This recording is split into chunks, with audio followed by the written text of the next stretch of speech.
सतलज एक ऐसी फिल्म जिसने रिलीज होने से पहले ही सालों तक मुश्किलों का सामना किया। सर्टिफिकेशन को लेकर लंबी लड़ाई लड़ी, रिलीज बार बार टलती रही। फिल्म का नाम भी एक नहीं बल्कि कई बार बदला गया। थिएट्रिकल रिलीज की तैयारी हुई लेकिन वो कभी हो ही नहीं पाई। और जब लगा कि अब इस फिल्म का लंबा इंतजार आखिरकार खत्म हो गया है, तब इसकी कहानी ने एक और नया मोड़ ले लिया। OTT पर रिलीज होने के महज 48 घंटे बाद ही सतलज को भारत में ZEE5 से हटा दिया गया। आखिर ऐसा क्या हुआ कि जिस फिल्म को दर्शकों तक पहुंचने में सालों लग गए, वो रिलीज होने के सिर्फ 2 दिन बाद ही भारत में अनअवेलेबल हो गई। क्या है पूरा मामला, जानेंगे आज के इस वीडियो में। हाय, मैं हूं प्रगति और आप देख रहे हैं जस्ट।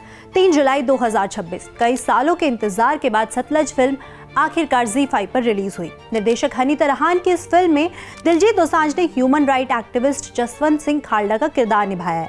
लेकिन जब आखिरकार ये फिल्म दर्शकों तक पहुंची तो किसी ने नहीं सोचा था कि महज 48 घंटे बाद इसे हटा दिया जाएगा।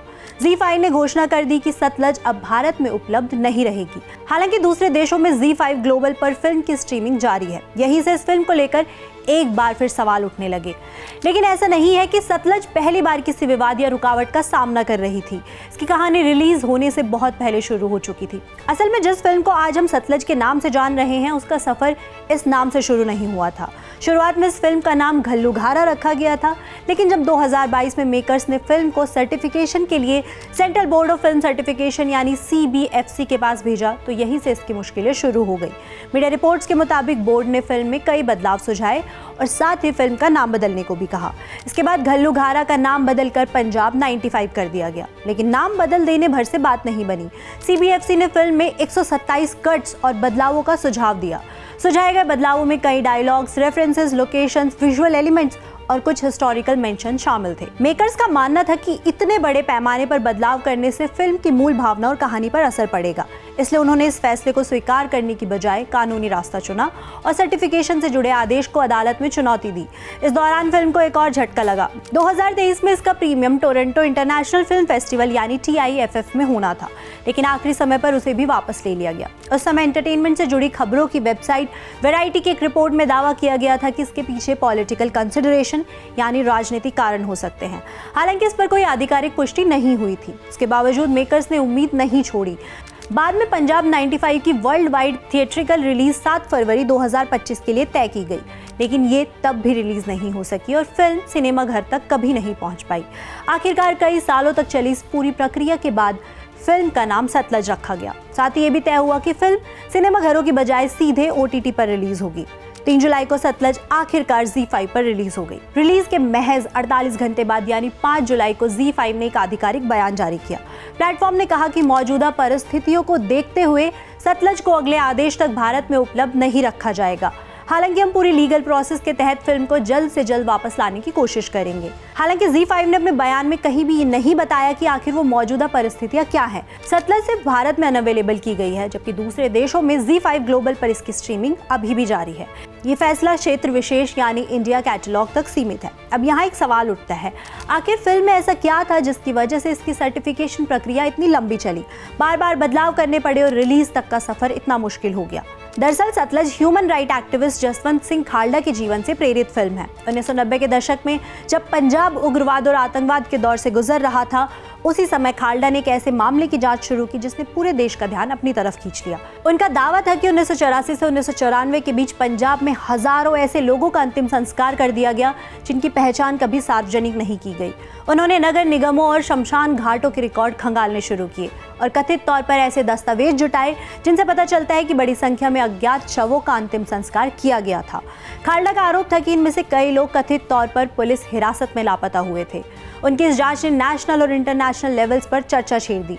लेकिन कहा जाता है कि 6 सितंबर 1995 को पंजाब पुलिस के कुछ कर्मियों ने घर के बाहर से उठा ले गए। इसके बाद वो कभी जिंदा वापस नहीं लौटे। इस मामले की जांच बाद में सेंट्रल ब्यूरो ऑफ इन्वेस्टिगेशन यानी CBI को सौंपी गई। कई साल तक चली कानूनी प्रक्रिया के बाद 2005 में पंजाब पुलिस के 4 कर्मियों को खालड़ा के अपहरण और हत्या का दोषी ठहराया गया। शुरुआत में उन्हें 7 साल की सजा सुनाई गई थी, लेकिन 2007 में पंजाब और हरियाणा हाई कोर्ट ने इस सजा को बढ़ाकर उम्र कैद कर दिया। यही कहानी सतलज के जरिए बड़े पर्दे पर दिखाई गई है। हालांकि फिल्म देखने वाले कई लोगों का कहना है कि इसमें सिर्फ घटनाओं को नहीं बल्कि उस दौर के माहौल, डर और इंसाफ की लड़ाई को भी दिखाने की कोशिश की गई है। शायद यही वजह है कि शुरुआत से ही इस फिल्म को एक सेंसिटिव टॉपिक माना जाता रहा। फिल्म हटाए जाने के बाद इसके निर्देशक हनी तरहान ने मीडिया से बातचीत में कहा कि उन्हें भी इस फैसले की जानकारी उसी समय मिली जब ZEE5 ने अपना आधिकारिक बयान जारी किया। उन्होंने कहा कि उनकी पूरी कोशिश यही रही है कि फिल्म किसी तरह दर्शकों तक पहुंचे, क्योंकि इसे बनाने में उनकी पूरी टीम के कई साल लगे हैं। उन्होंने उम्मीद जताई कि कानूनी प्रक्रिया पूरी होने के बाद फिल्म एक बार फिर भारत में उपलब्ध कराई जाएगी। दूसरी तरफ ZEE5 ने भी अपने बयान में साफ किया कि प्लेटफॉर्म फिल्म और उसके क्रिएटिव विजन का सम्मान करता है, यानी फिल्म को स्थायी रूप से हटाने की बात नहीं कही गई, बल्कि इसे नेक्स्ट ऑर्डर तक भारत में अनअवेलेबल रखने की बात कही गई है। इसलिए फिलहाल इसे स्थायी बैन कहना सही नहीं होगा। इसी बीच लोगों की नजर पिछले कुछ महीनों से कंट्रोवर्सी में रहे दिलजीत दोसांझ की प्रतिक्रिया पर थी। शुरुआत में उन्होंने इस मुद्दे पर कोई ऑफिशियल बयान नहीं दिया, लेकिन कुछ समय बाद उन्होंने अपनी इंस्टाग्राम स्टोरी पर फिल्म का एक सीन साझा किया और उसके साथ लिखा, आई चैलेंज द डार्कनेस। इसके साथ उन्होंने एक और लाइन लिखी जिसका मैसेज था कि सतलज के साथ भी वही हुआ जो जसवंत सिंह खालड़ा के साथ हुआ था। दिलजीत ने अपने पोस्ट में किसी ऑर्गेनाइजेशन, गवर्नमेंट या व्यक्ति का नाम नहीं लिया, लेकिन उनके इस पोस्ट को कई लोगों ने फिल्म हटाए जाने पर उनकी प्रतिक्रिया के तौर पर देखा। हालांकि उन्होंने खुद इस पोस्ट का कोई एक्सप्लेनेशन नहीं दिया, इसलिए इसे अलग अलग तरह से समझा गया। इस पूरे घटनाक्रम के बाद सोशल मीडिया पर एक और चीज तेजी से वायरल होने लगी, दिलजीत का एक पुराना वीडियो जिसमें वो मुस्कुराते हुए कहते हैं, दिस वाज एक्सपेक्टेड। इदां ਤਾਂ ਹੈ ਨਹੀਂ ਸੀ ਮੈਨੂੰ ਕਿ ਮੈਨੂੰ ਪਤਾ ਨਹੀਂ ਸੀ। ਬੰਦੇ ਨੂੰ ਸ਼ੌਕ ਉਦੋਂ ਲੱਗਦਾ ਜਦੋਂ ਬੰਦੇ ਨੂੰ ਪਤਾ ਨਹੀਂ ਹੁੰਦਾ ਗੱਲ ਦਾ। ਜੇ ਇਹ ਫਿਲਮ ਪ੍ਰਮੋਸ਼ਨ ਕਰਕੇ ਰਿਲੀਜ਼ ਕਰਦੇ ਇਹ 2 ਦਿਨ ਪਹਿਲਾਂ ਫਿਰ ਵੀ ਬੰਦ ਹੋ ਜਾਣੀ ਸੀ।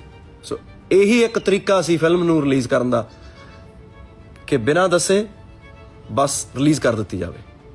ਇਹ ਹੋਣਾ ਹੀ ਸੀ। It's okay we have download. ਯਾ ਮੈਂ ਤੁਹਾਨੂੰ ਕੱਲ ਉਹੀ ਗੱਲ ਹੈ, ਮੈਂ ਕੱਲ ਇਸ਼ਾਰਾ ਕਰਤਾ ਸੀ ਕਿ ਪਲੀਜ਼ ਡਾਊਨਲੋਡ ਕਰ ਲਿਓ ਜੇ ਤੁਸੀਂ ਕਰ ਸਕਦੇ ਆ ਤਾਂ, और जिद्दां तुसी दिखा सकते हैं, जिद्दां तुसी देख सकते हैं। कई लोगों ने इस वीडियो को फिल्म हटाए जाने की खबर से जोड़कर शेयर करना शुरू कर दिया। हालांकि इस बात का कोई भी आधिकारिक सबूत नहीं है कि उनका ये बयान इसी घटना से जुड़ा था, इसलिए इसे केवल सोशल मीडिया पर चल रही चर्चाओं के तौर पर ही देखा जाना चाहिए। लेकिन इस पूरी कहानी ने एक और बड़ी बहस को भी जन्म दिया है, और वो बहस सिर्फ सतलज की नहीं बल्कि आज के दौर में OTT प्लेटफॉर्म्स के काम करने के तरीके की भी है। कुछ साल पहले तक किसी फिल्म का सफर थिएटर में रिलीज होने के बाद लगभग खत्म माना जाता था, लेकिन अब OTT प्लेटफॉर्म्स फिल्मों तक पहुंचने का सबसे बड़ा मीडियम बन चुके हैं। ऐसे में जब कोई फिल्म किसी प्लेटफॉर्म पर रिलीज होती है तो ज़्यादातर दर्शक यही मानकर चलते हैं कि उससे जुड़ी ज़रूरी कानूनी और रेगुलेटरी प्रक्रिया पूरी हो चुकी है। इसलिए अगर कोई फिल्म रिलीज होने के कुछ ही घंटों या दिनों बाद अचानक कैटलॉग से गायब हो जाए तो सवाल उठना स्वाभाविक है। इसी के साथ एक और सवाल भी सामने आता है, अगर किसी फिल्म को सर्टिफिकेशन मिल चुका है तो क्या उसके बाद भी ऐसी सिचुएशंस आ सकती है? दरअसल CBFC सर्टिफिकेशन और किसी OTT प्लेटफॉर्म पर फिल्म की उपलब्धता दोनों एक जैसी प्रक्रिया नहीं है। CBFC का काम फिल्म को प्रमाणित करना होता है, जबकि किसी प्लेटफॉर्म पर उसे उपलब्ध रखना कई बार अलग कानूनी या किसी और परिस्थितियों से भी प्रभावित हो सकता है। इस पूरे घटनाक्रम ने एक और दिलचस्प सवाल खड़ा किया है कि क्या रियल हिस्टोरिकल इंसिडेंट्स पर फिल्म बनाना हमेशा ज़्यादा चैलेंजिंग होता है? क्योंकि ऐसी फिल्मों में सिर्फ एंटरटेनमेंट नहीं होता, उनके साथ इतिहास, संवेदनशील सामाजिक मुद्दे, कानूनी पहलू और अलग अलग नजरिए भी जुड़े होते हैं।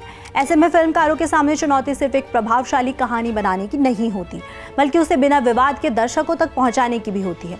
शायद यही वजह है कि दुनिया भर में कई ऐसी फिल्में रही है जिन्हें रिलीज से पहले या बाद में अलग अलग तरह की चुनौतियों का सामना करना पड़ा। लेकिन सतलज का मामला थोड़ा अलग दिखाई देता है, क्योंकि यहाँ विवाद किसी एक घटना तक सीमित नहीं रहा। पहले टाइटल बदला, फिर सर्टिफिकेशन को लेकर लंबी प्रक्रिया चली, उसके बाद थिएट्रिकल रिलीज टल गई, फिल्म इंटरनेशनल फिल्म फेस्टिवल में भी तय समय पर नहीं पहुंच सकी। आखिरकार जब OTT पर रिलीज हुई तो भारत में सिर्फ 48 घंटे बाद हटा दी गई। यानी इस फिल्म की रिलीज जर्नी कई अलग अलग पड़ावों से होकर गुजरी। अब सभी की नज़र इस बात पर है कि अगर चल रही कानूनी प्रक्रिया पूरी होती है या ZEE5 की तरफ से कोई नई आधिकारिक जानकारी सामने आती है तो संभव है कि सतलज दोबारा इंडियन ऑडियंस के लिए अवेलेबल हो जाए। लेकिन फिलहाल इसकी कोई फिक्स टाइम लिमिट नहीं बताई गई है। अभी इतना जरूर कहा जा सकता है कि सतलज ने भारतीय फिल्म इंडस्ट्री के सामने कुछ सवाल छोड़ दिए हैं। क्या सेंसिटिव सब्जेक्ट्स पर बनी फिल्मों के लिए सर्टिफिकेशन की प्रक्रिया और ज़्यादा स्पष्ट होनी चाहिए? क्या OTT प्लेटफॉर्म्स को ऐसी परिस्थितियों में अपने दर्शकों के साथ अधिक ट्रांसपेरेंसी रखनी चाहिए? और क्या किसी फिल्म को अचानक हटाए जाने की वजह पब्लिक करना भी दर्शकों के प्रति उनकी जिम्मेदारी का हिस्सा होना चाहिए?